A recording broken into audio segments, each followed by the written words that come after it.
All right, perfect. So now I really got to watch what I say. So welcome to the Three-Peat. Let me get back here. So this is all about how to get the most out of higher ed. And what I mean by higher ed, right, is higher education, whether it be community colleges, trade schools, four-year colleges, graduate school, whatever it is, right? When you go to an institution of higher learning or of new education, this system can really help you out in getting clarity, creating balance, and getting your bread. And this is all from, notes from my early successes and early mistakes, because those are important too.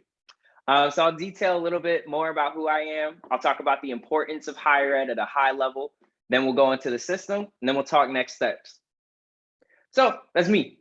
I was getting tacos that day, and the lighting was like perfect. Look, that's an album cover. So I'm an educator, I'm a business owner, and I love service. So in terms of schools that I've been to Drexel. That's where I got my first degree. I got my second degree from Syracuse. I came back home. I picked up a certificate from the University of Pennsylvania. And then I picked up another certificate from the University of South Florida. And now I'm actually setting my sights now on my doctoral journey. So I'll be applying to both Temple and Penn. So if whatever your belief system is, if you could just put up a prayer for me, send me some good vibes. This is my third time trying. I'm like, yo, I need to get this done. So why is higher education important? So education matters because one, it increases your earnings no matter what. You'll see different data around, folks who just have a high school degree are expected to make some level of earnings, right, from a job. And then when you get your associate's degree, you get another bump up. And when you get your bachelor's, it's another bump up, so on and so forth. But having a degree also creates security, right? I'm sure you've seen folks across social media say that college doesn't matter, or that you're going to school and that's a waste of time. But what a degree gives you is security. You know that when the chips are down, you have a piece of paper that says, look, I'm knowledgeable in this area and all of the smaller areas connected to this larger field. Additionally, while you're picking up your degree, you get the space to learn about yourself and others. And then, of course, the food is all right, but the adventures are amazing. So that's the four key pieces of why education matters, again, at a really, really high level. And we can go into the research later if you'd like. And now I hear a lot of folks talk about like, hey, yo, Shane, I'm trying to get into the side hustle. I don't really want to go to school, man. I'm flipping sneakers. I'm, really deep into Forex. I'm doing everything that I need to. And to that, I say, you know what, you go out, you get your bread, right? However, there's a way to balance it all. I'm gonna break it down to you. And that's the three-peat system.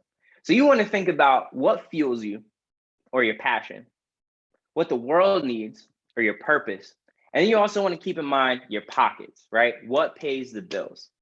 So for example, you could be someone that is passionate about specialized shoelaces, right? You create and you know how to tie-dye shoelaces better than anyone on the planet.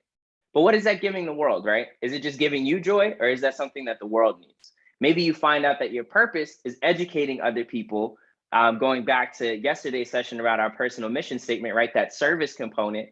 And that's what you're giving to the world. And then your pockets are what pays the bills, right? There is no shortage of available jobs right now. And so you can just go out and get a job in anything. You may not be passionate in tech, but I'm sure Best Buy will hire you because they just need people, right? But that's not giving anything to the world. And that might not be giving anything to you outside of that paycheck. So what do? We try to seek alignment, right? Corey talks about this all the time, alignment. So your passion right here is what fuels you. And maybe that there's some crossover with your purpose, right? What you're giving to the world. And so that could be like, hey, I really am passionate about animals and I want to give back to the world. I'm gonna go work at the SPCA. Or maybe it's like, I'm really passionate and I know how to get money. So I'm gonna put my side hustle right here. Or you think about nonprofit work, right? The work that all of our support coaches do here at CCP, as well as Professor Cruz Ransom, right? We're at a nonprofit doing our purpose work and we're getting paid for it, right? And sometimes the passion may not be there, it ebbs and flows. But what is that sweet spot, right? What is that thing that feeds you, right? It fuels you, it's what the world needs, and it's what pays the bills, right? That's what I want you to think about. And on campus, it kind of looks like this. So your passion is where you can get active in student activities. figure out new electives and courses that you would want to take outside of your major, but only a couple because you got to keep going, you got to finish. And then maybe some internships, right? To figure out what you do and you don't like. Additionally, your purpose could look like any civic engagement or service organizations to figure out what you can give the world, because maybe you don't know yet. And then for pockets, right, we have the Career Connections Office, we have the CAP program here, as well as all of our suite of different products and solutions to help you get some money in your back pocket.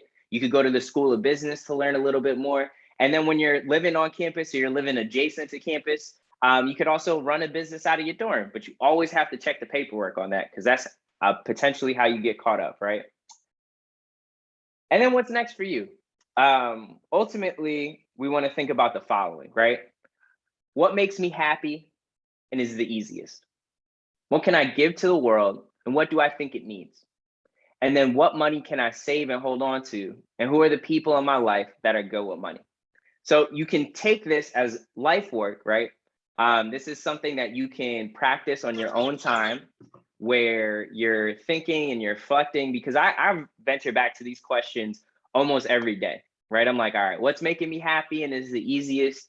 What am I giving to the world and what do I think it needs? And then who are the people in my life that are really good with money? I somehow, some way surrounded myself with people who are now like homeowners. They know how to make investments, all this stuff, right? That I never knew how to do because I didn't grow up with money. So I'm just like, oh man, there are people in my life now that I can turn to and be like, oh man, I need help with my taxes, or I need help with this. And so what I want to do now is I'm going to stop my screen and I'm going to give you another practical exercise that we can use. And I hope the recording picks this up too. So now, mind you, I went to school for psychology and education. I did not go to school for art. So if this is like a crummy drawing, you got to let me know. But I remember yesterday, someone had asked, how do you balance it all? And this is an exercise that I actually got created to help out a student in CME. So what I did was I had him identify 5 areas of his life that he was passionate about, right? And I sat him down and I said, all right, look, you have passion in these 5 areas. What are the 3 areas that you have some tangible work experience in or school experience in? Well, it's these, right? And these are just fictional examples. It may look different for you. And then I said, all right, cool. Out of these 3, right, what do you have the most experience in? Or what is going to pay a salary that helps you afford your quality of life, right? And say, for example, this is photography. This one over here is culinary arts. This one over here is nursing, right? You know for a fact that, all right, I sometimes take pictures, but I haven't really done enough for it. So I'm just going to let that rock. That's a passion project, right? That's a side hustle. But between culinary arts and nursing, right, you could end up being the first chef of your name, right? Or the first Wolfgang Puck, or have like a vice grip on the Food Network that Guy Fieri does, because Dinners, Drive-Ins, and Dives is on every single hour of the Food Network, right? Or you can be the greatest male nurse there is. And we all know that nursing is a booming career field. It's something that the world needs, and you actually might be passionate about it. So we're going to identify that here. And what this simple exercise just did was give you clarity on where you should order your next few steps, right? Because every pathway in life is supposed to have this kind of clarity point or that next step. You don't have to have everything like mapped out, right? But you want to have some direction and a target to hit. And what that first kind of designation gives you is like, all right, I can start here. Maybe I end up in culinary arts, or maybe I even end up in photography, right? But we want to get you moving towards one thing, and you put first things first. And that's a great way to like order your steps and move forward accordingly. And with that, that's my opening session on the three-peat method. I'm going to stop my share one more time. I have this up, and now I just want to hear from y'all, right? What are some of the questions? What needs more clarity?